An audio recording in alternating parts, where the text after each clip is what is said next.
अवधूत चिंतन श्री गुरुदेव दत्त श्री स्वामी समर्थ. मित्रांनो, तुम्हा सर्वांचे माझ्या चॅनलमध्ये खूप खूप मनापासून स्वागत आहे. आजचा दिवस तुमचा चांगला जावो, महाराजांच्या इच्छेने तुमच्या सर्व मनोकामना पूर्ण हो, हीच महाराजाचरणी प्रार्थना करते आणि आजच्या व्हिडिओला सुरुवात करते. तर आज आपण 21 तारखेला गुरुपौर्णिमा आहे, त्यावर आज आपण एक व्हिडिओ बनवणार आहोत. तर गुरुपौर्णिमा कशी साजरी करायची, तर 21 तारखेला गुरुपौर्णिमा आहे. तर हा दिवस कसा साजरी करायचा ते आज आपण ह्या व्हिडिओमध्ये पाहणार आहोत. महाराजांच्या मूर्तीवर अभिषेक कसा करायचा, गुरुपद कसे घ्यायचे याच्याबद्दल सविस्तर माहिती मी आज तुम्हाला सांगणार आहे.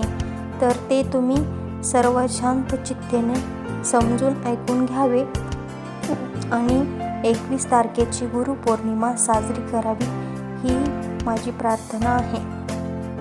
आजच्या व्हिडिओमध्ये मी फक्त सांगणार आहे गुरुपौर्णिमा कशी साजरी करायची, ती म्हणजे घरातल्या घरामध्ये. पौर्णिमा ही शनिवारी संध्याकाळी 6 वाजता लागणार आहे. रविवारी दुपारी 3:47 म्हणजे संपणार आहे. तर गुरुपौर्णिमा किती वाजता? शनिवारी संध्याकाळी 6 वाजता लागणार आहे आणि रविवारी दुपारी 3:47 संपणार आहे. तर या गुरुपौर्णिमाला सत्यनारायण कधी करायचा, तर शनिवारी सत्यनारायण करून घ्यायचा. गुरुपौर्णिमा लागल्यापासून शनिवारी सत्यनारायण करून घ्यायचा. गुरुपौर्णिमेच्या दिवशी गुरु आणि शिष्य यांचे नाते आहे. गुरुप्रती कृतज्ञता मानण्याचा हा गुरुपौर्णिमेचा दिवस मानला जातो. म्हणून गुरुपौर्णिमेचे खूप जास्त महत्त्व आहे. गुरुपौर्णिमेच्या दिवशी आपल्याला मंदिरामध्ये जायचे आहे. मठात किंवा मंदिरात केंद्रात जाऊन तुम्ही महाराजांचे दर्शन गुरुपौर्णिमेच्या दिवशी घ्यायचे आहे. त्या दिवशी आपण पिवळ्या रंगाचे वस्त्र धारण करायचे आहे. काळा रंग सोडून कोणत्याही रंगाचे वस्त्र घातले तरीही चालेल. असं काही नाही की तुमच्याकडे पिवळा नसेल तरी चालेल, पण काळा सोडून दुसरा कोणताही घातला तरी गुरुपौर्णिमेच्या दिवशी चालेल. या दिवशी महाराजांच्या मूर्तीवर किंवा फोटोवर अभिषेक करायचा आहे. सेवा काय करायची ते तुम्हाला सांगते. सगळ्यात आधी गणपती बाप्पाचे पठण करायचे आहे.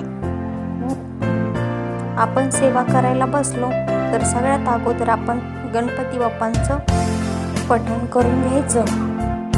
तेच गणपतीची आरती करायची अगोदर आणि गणपती बाप्पांचे पठण झाल्यानंतर त्यानंतर तुम्हाला पुरुष सूक्तम एकदा म्हणायचे आहे. पुरुष सूक्तम हे तुम्ही यूट्यूबलाही लावू शकता किंवा एखादं ॲप डाउनलोड करून घेऊ शकता किंवा पुस्तकामध्ये पण पुरुष सूक्तम आहे, ते एकदा म्हणा किंवा 11 वेळेस म्हणा.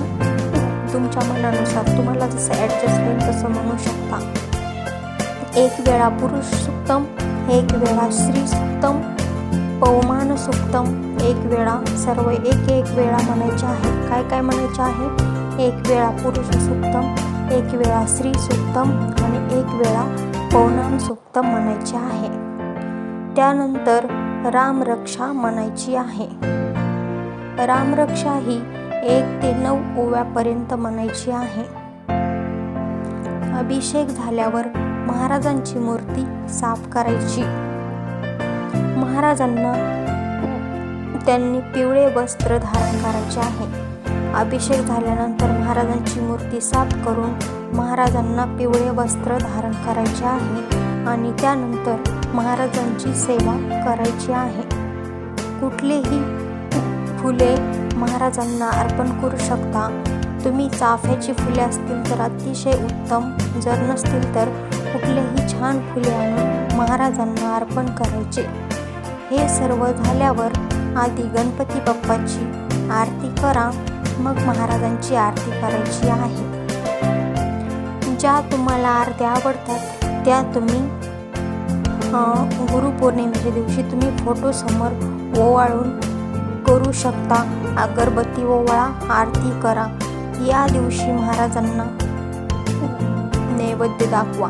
गोड काहीतरी थोडंफार करा, नैवेद्य करा.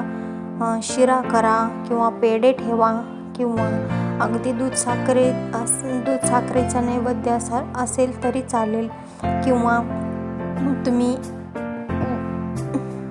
पुरणपोळीचा नैवेद्य करू शकता किंवा खीर करा. महाराजांना जे पदार्थ आवडतात ते तुम्ही काहीही करू शकता. आणि जर तुमच्याच्यानं काही शक्य नसेल तर तुम्ही थोडंफार गोड करा आणि तुमच्या घरामध्ये जे असेल ते तुम्ही त्या दिवशी देवाला दाखवू शकता, महाराजांना दाखवू शकता. कारण गुरुपौर्णिमेचं खूप महत्त्व आहे. शेवटी तुमची श्रद्धा आणि भक्ती महाराजांना प्रसन्न करते. किंवा तुम्ही पुरणपोळीचा नैवेद्य करा किंवा खीर करा, तुम्हाला जे शक्य होईल ते करा. आणि गुरुपौर्णिमेच्या दिवशी तुम्ही फळे, अन्न, काहीतरी पुलाव वगैरे काहीतरी तुमच्याकडे जे असेल ते तुम्ही गुरुपौर्णिमेच्या दिवशी दान केलं तर खूप खूप उत्तम आहे. कारण दान केल्यावर महाराज खूप प्रसन्न होतात. त्यांची प्रसन्नता म्हणजे तुम्ही त्यांना काही देण्यातच नाही तर त्यांना तुम्ही सेवा केलेली पण आवडते. तुम्ही बाहेर गोरगरिबांना थोडंफार फळे, काही पैसे देऊ नका कोणाला काही, कारण लोक पैशाचा कसा उपयोग करतात ते आपल्याला माहीत नसते. तर तुम्ही फळे, केळी, अन्न काही पण थोडंफार गोरगरिबांना गुरुपौर्णिमेच्या दिवशी दान करू शकता आणि महाराजांचा आशीर्वाद घेऊ शकता. तर गुरुपौर्णिमेचं खूप महत्त्व आहे. म्हणून गुरुपौर्णिमेच्या दिवशी मी जे सांगितलं आहे ते तुम्ही करू शकता आणि गुरुपौर्णिमा तुम्ही साजरी करू शकता. अशा प्रकारे मी इथे व्हिडिओ थांबवत आहे.